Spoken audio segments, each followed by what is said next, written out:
क्या आपको पता है ये जानवर जितने प्यारे होते हैं ना नहीं करते खतरनाक हो सकते हैं। अगर आपको कोई कुत्ता काट ले उसके बाद अगर आप रेबीज इंजेक्शन नहीं लगवाए, ट्रीटमेंट नहीं करवाओ ना, तो आपकी ये बीमारी ना फैटल हो सकती है, इससे आपकी जान भी जा सकती है। बट अगर आप इंजेक्शन लगवा लो तो ये 100% क्योर होगी। तो आज हम सीखते हैं कि किस तरीके से रेबीज वायरस का वैक्सीन लगता है।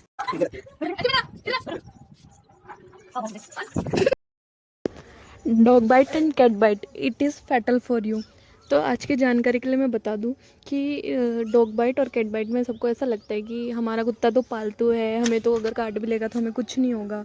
बट रियलिटी में ऐसा नहीं होता कि कुत्ता चाहे पालतू हो चाहे आवारा कुत्ता हो, अगर कुत्ता काट लेता है तो आपको इंजेक्शन लगवाने ही पड़ते हैं। मतलब पालतू कुत्ते के अंदर आपको 10 दिन तक वेट करना होता है।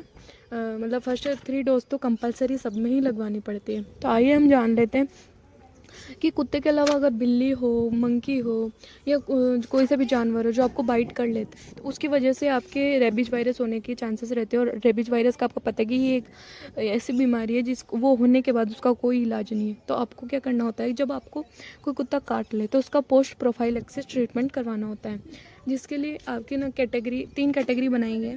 कि फर्स्ट कैटेगरी में है ना वो सब आते हैं जब मान लो आपको किसी कुत्ते ने ओनली लिक किया है या कोई नुकसान नहीं पहुंचाया तो उसको कैटेगरी फर्स्ट में रखते हैं। फिर आती है कैटेगरी सेकंड, जिसके अंदर आपको ना स्क्रैच मारा हो डॉग ने या उस स्क्रैच पे चाट लिया हो, तो इसको हम कैटेगरी सेकंड में रखते हैं। और थर्ड कैटेगरी में आते हैं कि उसने पूरा घाव कर दिया हो, वहाँ पे पूरा ब्लीडिंग हो रही हो ना उस एरिया से, तो उसे कैटेगरी 3 में रखते हैं। और तीनों कैटेगरी के लिए ना अलग अलग बना है, गवर्नमेंट ने अलग अलग वैक्सीन बनाई हैं। तो फर्स्ट कैटेगरी में आपको क्या करना होता है कि अगर आपको कुत्ते ने लिक किया है या कुछ भी किया है तो आपको ओनली है ना वॉश करना होता है उस एरिया को विथ सोप, और उसी से वो ठीक हो जाता है। वुंड केयर करनी होती है। इस कैटेगरी सेकंड के अंदर आपको वुंड केयर भी करनी होती है। दूसरा टिटनेस का इंजेक्शन लगता है और तीसरा आपके रेबीज वायरस की वैक्सीन्स लगती है। रेबीज वायरस में 5 वैक्सीन्स लगती है अगर आप इंट्रामस्कुलरली लगाते हैं, क्योंकि सब लोग जो होते हैं ना इंट्रामस्कुलरली लगाते हैं, ज़्यादातर इंट्राडर्मल लगाते हैं ना, तो हमें दो डोज एक बार में लगानी होती है और उसमें टोटल 4 डोज लगती है। तो हम देख लेते हैं कि वो डोज कब कब लगती है। तो अब देखते हैं कि कैटेगरी फर्स्ट के अंदर क्या ट्रीटमेंट करना होता है, जिसमें no profile access needed, only wash with water and soap. फिर देखते हैं कैटेगरी सेकंड, जिसके अंदर आपको डॉग ने स्क्रैच मारा हो। इसमें भी अगर आप प्रीवियसली इम्यूनाइज्ड नहीं है, प्रीवियसली इम्यूनाइज्ड है, अगर प्रीवियसली आपने इम्यूनाइज्ड नहीं है तो क्या करना है, आपके RIG इंडिकेटेड नहीं होती उसके अंदर गिव और dose of rabies vaccine ID intradermally अगर हम दे रहे हैं तो 0.1 ml, और दोनों उस पर लगानी होती है, दोनों डेल्टोइड मसल्स पे, जो लगती है 0, 3, 7 और 28 डे पे। और अगर आपको IM लगवा रहे हैं आप, तो आपको ना एक इंजेक्शन ही लगवाना होता है एक बार में, जो 0, 3, 7, 14, 28 इसकी 5 डोज लगती है टोटल। फिर अगर आप देखें प्रीवियसली इम्यूनाइज्ड पेशेंट के अंदर, इसमें आपको 2 डोज लगवानी होती है। इंट्राडर्मल 0.1 ml लगानी होती है, और यहाँ पे भी आपको 2 डोज लगवानी होती है रेबीज वायरस की IM रूट से, ठीक है। फिर आती है कैटेगरी नंबर 3, जिसमें आपको प्रीवियसली आप इम्यूनाइज्ड नहीं है, तो इसके अंदर आपको 4 वैक्सीन लगवानी पड़ती है।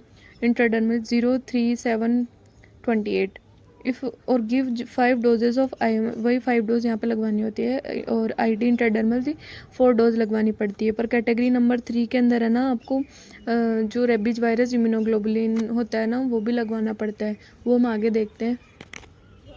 हम समझ लेते हैं एडमिनिस्ट्रेशन कहाँ करना होता है, डेल्टोइड मसल्स पे, एडल्ट और चिल्ड्रन के लिए, एंटीरोलेटरल थाई पर, इन्फेंट और स्मॉल चिल्ड्रन के लिए। अगर आपको कैटेगरी फर्स्ट में तो वुंड वॉश करना होता है, कैटेगरी सेकंड में wound care plus rabies vaccine लगवानी पड़ती है 0, 3, 7, 14, 28 डे पे, ये इंटरमस्कुलर होती है। फिर है पेट डॉग है ना अगर आपका, तो आपको 0, 3 और 7 पे डोज लगवानी पड़ती है। और फिर 10 डे तक ऑब्जर्वेशन करना होता है। अगर 10 दिन के अंदर कुत्ता पागल हो जाता है तो आपको 14 और 28 डे पे भी लगवानी पड़ती है वैक्सीन। फिर आती है कैटेगरी नंबर 3, जिसमें वुंड केयर, रेबीज वैक्सीन और RIG की वैक्सीन भी लगवानी होती है।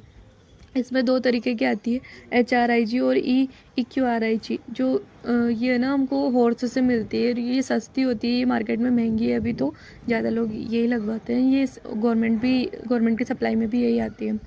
इसमें पहले स्किन टेस्ट करना होता है क्योंकि हाइपर सेंसिटिविटी कॉज करती है, और ये 40 IU पर किलोग्राम के अंदर आती है, और ये 20 IU पर किलोग्राम है। और इसको लगवाना कम होता है, 7 दिन के अंदर अंदर लगवाना होता है।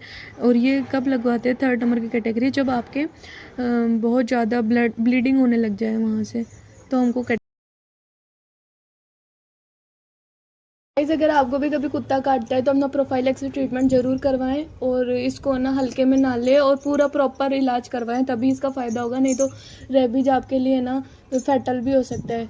और अगर आपको मेरी वीडियो अच्छी लगी ना तो लाइक करें, शेयर करें, सब्सक्राइब करें मेरे चैनल को। Thanks for watching my video. Okay bye.